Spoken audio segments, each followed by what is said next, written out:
नमस्कार, स्वागत आप सभी का। आप देख रहे हैं धन धनाधन, हमारा विशेष कार्यक्रम। मैं हूं आपके साथ प्रतीक्षा, मेरे साथ वरुण कुमार हैं जो खबरों को विस्तार भी देंगे और उससे जुड़े हर पहलू को भी आप तक पहुंचाएंगे। टिकटॉक भारत में तो बैन है, लेकिन दुनिया भर में इसकी खूब चर्चा होती है। ये वो ऐप है जिसमें ढेरों वीडियोस लोग बहुत शौक से बनाते हैं, शेयर करते हैं, लाइक करते हैं और अपने आप को इनहैंस भी करते हैं। उसमें फीचर्स बहुत सारे इस तरीके के। अब कहानी ऐसी है कि यह मामला अमेरिका से जुड़ा हुआ दिखाई पड़ता है। दरअसल टिकटॉक के लिए अमेरिका अब रुचि भी दिखा रहा है और टिकटॉक बेचने के लिए दबाव बनाने की भी कोशिश कर रहा है। आपको लग रहा होगा कि अमेरिका का टिकटॉक से क्या कनेक्शन है, क्यों इस तरीके की बातें हो रही हैं। तो इन सारे सवालों का जवाब देंगे वरुण कुमार जी। वरुण जी, टिकटॉक अचानक से फिर चर्चा में है। हालांकि हम भारतीयों के लिए ये चर्चा का विषय नहीं होता है क्योंकि हमारे यहाँ तो ये बैन है, लेकिन क्या कहानी है, क्यों अमेरिका इतना रुचि ले रहा है? बिल्कुल, देखिए आज हम कई यहाँ पर बातें बताएंगे जिसमें हम ये भी बताएंगे जो चर्चाएं चल रही हैं, क्या टिकटॉक भारत में वापस आएगा। मैं इस सवाल का भी आपको जवाब दूंगा, साथ में ये भी बताऊंगा कि अमेरिका और टिकटॉक के बीच जो बाइट डांस कंपनी है, उसकी पेरेंट कंपनी, उसके बीच आखिर लड़ाई क्या है और इस लड़ाई में अब नया मोड़ क्या आ गया है। तो तमाम सवालों का जवाब आज इस वीडियो में आप जानेंगे। पहली जो बात है जो जानने योग्य वो ये है कि 17 सितंबर को डेडलाइन खत्म हो रही थी टिकटॉक पर बैन लगाने की। अब इसको 16 दिसंबर 2025 तक बढ़ा दिया गया है और ये चौथी बार है जब टिकटॉक पर ये जो डेडलाइन है उसको बैन करने की, इसको बढ़ाया गया है। होता अब इसमें कहानी को समझिए कि अमेरिका ये चाहता है कि टिकटॉक का जो डेटा है वो अमेरिका में रहे। अमेरिका का एक बहुत बड़ा जो यूथ है, यूजर बेस है, वो टिकटॉक को इस्तेमाल करता है, उसके फोन में टिकटॉक है। लेकिन अमेरिका अपने राष्ट्रीय सुरक्षा को लेकर बहुत ज्यादा चिंतित है। वो चाहता है कि उसका डेटा कहीं चीन ना पहुंच जाए, कहीं बीजिंग के सर्वर में सेव ना हो। तो इसलिए वो इस डेटा को अमेरिका में ही सेव रखना चाहता है। इसलिए वो चाहता है कि टिकटॉक अमेरिका के कानूनों को न केवल फॉलो करे, बल्कि जो अमेरिकी ऑपरेशंस हैं कंपनी के, उसको अमेरिका की किसी कंपनी को बेच दिया जाना चाहिए। और अब टिकटॉक भी इसके लिए तकरीबन सहमत नजर आ रहा है। 2024 में अमेरिकी संसद ने कानून पास किया था और यह कानून कहता था कि अगर टिकटॉक की अमेरिकी यूनिट चीनी कंपनी बाइट डांस से अलग नहीं होती है तो ऐप पर बैन लगा दिया जाएगा। और इस बिल पर जो तत्कालीन राष्ट्रपति थे जो बाइडेन, उन्होंने साइन किए थे। अब आप इस चीज को समझिए कि 15 सितंबर को मैड्रिड में दोनों देशों के बीच एक फ्रेमवर्क पर सहमति की खबर आती है। पता यह चलता है कि चीन के एक सीनियर ट्रेड नेगोशिएटर हैं जिनका नाम है ली चेंग गांग। तो उन्होंने इस बात की जानकारी भी पब्लिक में दे दी। ट्रंप ने कहा कि डील लगभग फाइनल है और जल्द ही चीन के राष्ट्रपति शी जिनपिंग से जब वो मिलेंगे तब इस पर अंतिम फैसला किया जाएगा। अब सोचिए, एक कंपनी इतनी पावरफुल हो गई है कि दो देशों के बीच संबंध रहेंगे या संबंध खत्म हो जाएंगे, इस चीज का फैसला इस कंपनी के भविष्य पर निर्भर करता है। कंपनी का नाम है बाइट डांस और ऐसा माना जा रहा है ये एक स्टार्टअप कंपनी और दुनिया की सबसे वैल्यूएबल स्टार्टअप इसको लगातार माना जाता है। अमेरिका की शर्तें क्या हैं? अमेरिका की शर्तें हैं कि टिकटॉक का जो अमेरिकी ऑपरेशन है किसी अमेरिकी कंपनी को बेच दिया जाए। ओरेकल, सिल्वर लेक जैसी जो कंपनियां हैं अमेरिका की, उनके नाम सामने आ रहे हैं कि वो ये ऑपरेशन खरीद लेंगे बाइट डांस से। बाइट डांस के पास बचेगा क्या? बाइट डांस के पास बचेगा उनका एल्गोरिदम और बाइट डांस के पास बचेगा बौद्धिक संपदा का अधिकार। बाकी सब कुछ मुनाफा, घाटा, जो कुछ भी होगा वो होगा अमेरिकी कंपनी के पास। अब आप समझिए कि जो आईपी जिसको हम कहते हैं बौद्धिक संपदा अधिकार, केवल यही टिकटॉक के पास बचा रह जाएगा। यूजर डेटा अमेरिका में सेव होगा, जो सर्वर होंगे पूरे के पूरे वो अमेरिका में लगेंगे और अमेरिका का डेटा अमेरिका के अंदर ही रहेगा और यही अमेरिका चाहता है। अमेरिका की चिंता यह है कि चीन की जो सरकार है वो टिकटॉक के जरिए अमेरिका के डेटा में सेंध लगा सकती है। अगर ऐप के जरिए, टिकटॉक ऐप के जरिए अगर चीन के हैकर अमेरिका के फोन के अंदर घुस गए तो क्या कुछ वो निकाल सकते हैं, कौन सी जानकारियां यूजर की हासिल की जा सकती हैं। वो जानकारियां इसी का डर है। फाइनेंशियल जानकारियां भी हो सकती हैं, वो जानकारियां रक्षा से जुड़ी जानकारियां भी हो सकती हैं, वो निजी जानकारियां भी हो सकती हैं।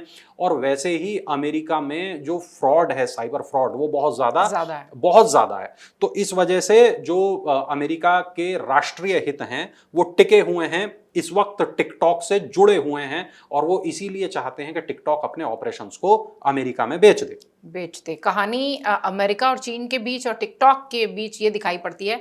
वरुण जी, शुरुआत में आपने कहा था कि क्या भारत में भी टिकटॉक लौट आएगा? जितना पॉपुलर ये ऐप भारत में रहा, मुझे लगता है थोड़ी जानकारी उस पर भी हमारे दर्शकों को दे दीजिए कि आएगा कि नहीं। जी, तो टिकटॉक जब भारत में बैन किया गया तो तकरीबन 24 करोड़ भारतीय इस ऐप को इस्तेमाल कर रहे थे। और जब इसको बंद किया गया तो काफी वक्त तक कंपनी को ये उम्मीद थी कि भारत की सरकार मान जाएगी, लेकिन भारत की सरकार नहीं मानी। कंपनी ने लंबे वक्त तक तकरीबन $5 लाख रोजाना का नुकसान झेला, तकरीबन 3.5 करोड़ रुपए रोजाना का कंपनी को नुकसान हुआ। और कंपनी ने लंबे वक्त तक यहाँ न केवल अपने कर्मचारी बरकरार रखे, उनको सैलरियां दी, जो सुख सुविधाएं भत्ते इत्यादि उनको मिलते थे वो तक दिए, ऑफिस खुले रखे कि सरकार माने, शुरू कर देंगे। हाँ। लेकिन आरोप क्या थे टिकटॉक के ऊपर? 2 आरोप।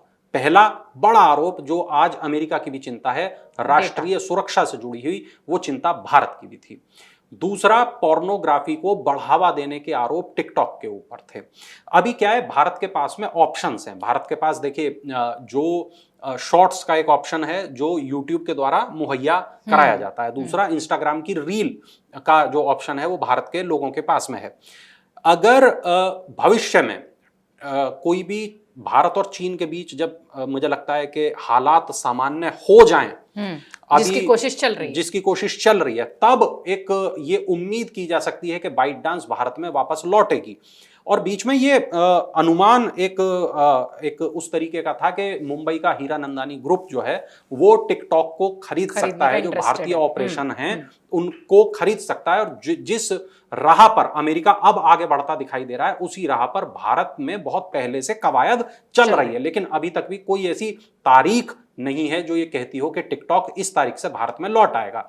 हाल फिलहाल में भारत की सरकार की ओर से जो स्टेटमेंट दिया गया, क्योंकि एक दिन ऐसा हुआ कि टिकटॉक की साइट जो है वो खुलने लगी, तो ये अस्थायी ग्लिच था जिसको बैन तुरंत कर दिया गया। और भारत की सरकार की ओर से कहा कि ऐसा कोई फिलहाल प्लान नहीं है कि टिकटॉक को भारत में वापस लाया जाए और भारत में जो ऑपरेशन है उसको दोबारा से शुरू किया जाए।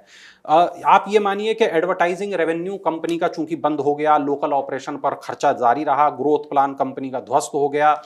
इस वजह से भारत में कंपनी को काफी बड़ा नुकसान उठाना पड़ा। मार्च 2012 में बाइटडांस की शुरुआत हुई थी। फाउंडर संस्थापक जो झांग यीमिंग जो थे वो इसके बाइटडांस के संस्थापक थे। शुरुआत में कंपनी ने जिनरी टूटियो नाम का एक ऐप लॉन्च किया था और ये एक न्यूज एग्रीगेशन ऐप था जो बाद में बढ़ते बढ़ते इसके कई ऐप बाद में हो गए। इसका जो हेडक्वार्टर है वो बीजिंग में है, चीन में है। सिंगापुर, लॉस एंजलिस, लंदन और कई देशों में इसके ऑफिस हैं।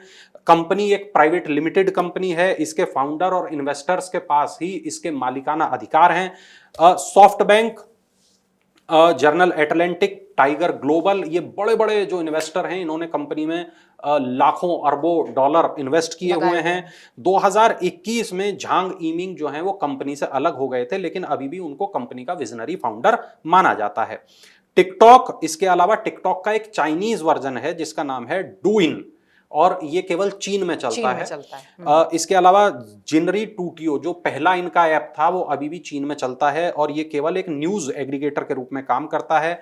लार्क नाम का एक इनका ऐप है। कैपकट नाम का इनका एक ऐप है। इसके अलावा हेलो, वीगो वीडियो, ये कई तरीके के इनके ऐप और भी हैं जो मार्केट में काम करते हैं। कुछ ऐप अभी इनके कुछ देशों में चलते हैं, अधिकतर ऐप इनके बंद हो गए हैं। खासतौर पर जैसे ही भारत में ऑपरेशंस बंद हुए, कंपनी को बहुत बड़ा नुकसान हुआ, बहुत बड़ा झटका लगा। 24 करोड़ यूजर्स बहुत बड़ी संख्या होती बिल्कुल, है। अमेरिका में इतना यूजर बेस नहीं है इतना कंपनी user का। base नहीं होगा। और 2023 में बाइटडांस की जो वैल्यूएशन थी तकरीबन $225 बिलियन आंकी गई थी और दुनिया का सबसे वैल्यूएबल स्टार्टअप इस कंपनी को कहा जाता है। डेटा प्राइवेसी को लेकर बहुत बड़ा विवाद इस कंपनी के साथ जुड़ा हुआ है। कंटेंट की जब हम बात करते हैं तो न केवल आपत्तिजनक कंटेंट बल्कि पोर्नोग्राफिक कंटेंट इस पर जाता है और इसको लेकर ये कई देशों के कई संस्थाओं के निशाने पर यह कंपनी रही है। भारत में 2020 में टिकटॉक पर प्रतिबंध लगा दिया था। अमेरिका में अमेरिकी ऑपरेशंस के लिए इसको बेचने का दबाव इसके ऊपर बना हुआ है। बड़ा हिस्सा जो कंपनी के राजस्व का है वो टिकटॉक से ही आता है और बाइटडांस जो कंपनी है उसने छोटी छोटी कंपनियों में अपने आप को तोड़ लिया है और मदर कंपनी के रूप में बाइटडांस काम करती है। बाइटडांस भारत की जब हम बात करते हैं तो भारत में फिलहाल मुझे मतलब कहना पड़ेगा जो यूजर्स हैं और नहीं उसका कोई आसार नहीं दिख रहे कि टिकटॉक फिर से शुरू होगा। हालांकि भारत और चीन के बीच गलवान के बाद से जिस तरीके से संबंध खराब हुए थे, अब धीरे धीरे उसमें थोड़ा सुधार हो रहा है, तो हो सकता हो कि कुछ इस तरीके की चीजों पर भी बातचीत हो। फिलहाल टिकटॉक एक ऐसा ऐप जिसको लेकर दो देशों के संबंध जुड़े हुए हैं। अमेरिका रुचि दिखा रहा है, डेटा की चिंता है, उसे सिक्योरिटी की चिंता है, शायद इसलिए वो चाहती है कि सारे अधिकार उसके पास सुरक्षित रख दिए जाएं, जिसके लिए कंपनी फिलहाल आनाकानी करती दिख रही है। देखना यह है कि क्या टिकटॉक वाकई में अमेरिका की झोली में चला जाएगा। बहुत शुक्रिया वरुण जी आपका, आप सब दर्शकों का भी बहुत शुक्रिया। कमेंट बॉक्स आपके लिए खुला हुआ है। अगर आप ये वीडियो YouTube पर देख रहे हैं तो हमारे चैनल को सब्सक्राइब कर बेल आइकन दबाएं और Facebook पर देख रहे हैं तो हमारे पेज को लाइक करें।